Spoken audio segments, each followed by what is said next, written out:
পিতলের তৈরি এইগুলো হচ্ছে কেরোসিনের কুপিবাতি ছিল। এটা ছিল টিনের, এটা পাহাড়ি অঞ্চলের উপজাতিরা কিছুটা ব্যবহার করতো টিনের। টিনের উপরে আগুন, এখানে কেরোসিন তেল থাকতো, পুরো সলতে থাকতো, এটাকে সলতে বলে। সলতের মাধ্যমে জ্বলানোর পরে ঘর সন্ধ্যে পরে আলোকিত হয়ে যেত। ছিল মোমবাতি, কারণ তখন মোমবাতিও ছিল।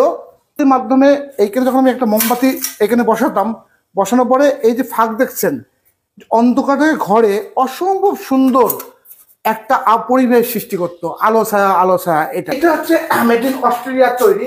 এগুলো অস্ট্রেলিয়ার তৈরি। আগেকার অভিজাত পরিবারে এইখানে ব্যবহার করতেন, অভিজাত পরিবারে ব্যবহার করতো। কত বছর আগের হবে এটা পুরাতন? এইটা 70 বছরের আগে। 70 বছর? হ্যাঁ, 70 বছরের আগে। আচ্ছা আচ্ছা। এগুলো খুব এগুলো অনেক আগে। এটা আমার সংগ্রহ করছি মাগুরার থেকে। এগুলো হচ্ছে আপনার, এগুলো কুপিবাতি, কেরোসিন তেল দিয়ে চলতো। এটা হচ্ছে বাংলাদেশে একসময় খুব পাওয়া যেত, এখন আর পাওয়া যায় না। এটা সংগ্রহ সিলেট থেকে, আমাদের সিলেট থেকে সংগ্রহ করছি। সিলেট